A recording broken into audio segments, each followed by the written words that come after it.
Hey folks, it's Ben with the Sawtooth Avalanche Center. Everett and I are standing here in the crown of a large avalanche that was remotely triggered by skiers yesterday on Titus Ridge. The upper Titus weather station is just behind us. We're just a little under 10,000 feet high and run a northeast facing slope. You can see this avalanche broke about 2 feet deep here on this crust with some little weak facets on top of the crust and some other smaller crusts on top of that.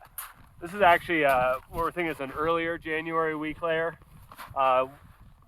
In this zone, we're still worried about a number of weak layers that we're talking about in the forecast. We got these upper snowpack weak layers, and as we go down further, we've got some of these faceted weak layers, sometimes associated with crust in the snowpack. You can significantly reduce your risk right now by avoiding areas that have had a lot of recent wind loading.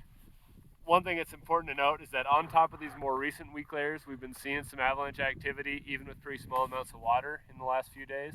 And where you're finding wind loading on top of these weak layers, you can expect them to be fairly touchy. So let us know what you're seeing out there. Check the forecast before you head out, and thanks for listening.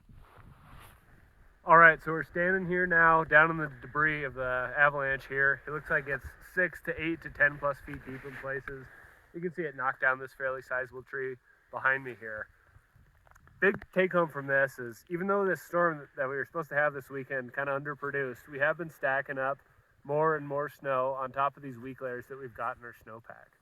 Right now, conditions are most hazardous in places where the wind's been loading slope, adding some extra meat on top of those slabs.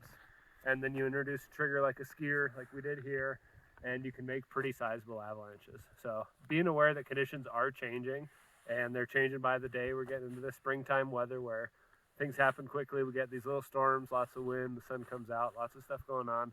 Staying in touch with changing conditions, keeping track of the forecast before you head out in the field is pretty important right now. So stay tuned, let us know what you see out there, and enjoy some safe powder skiing.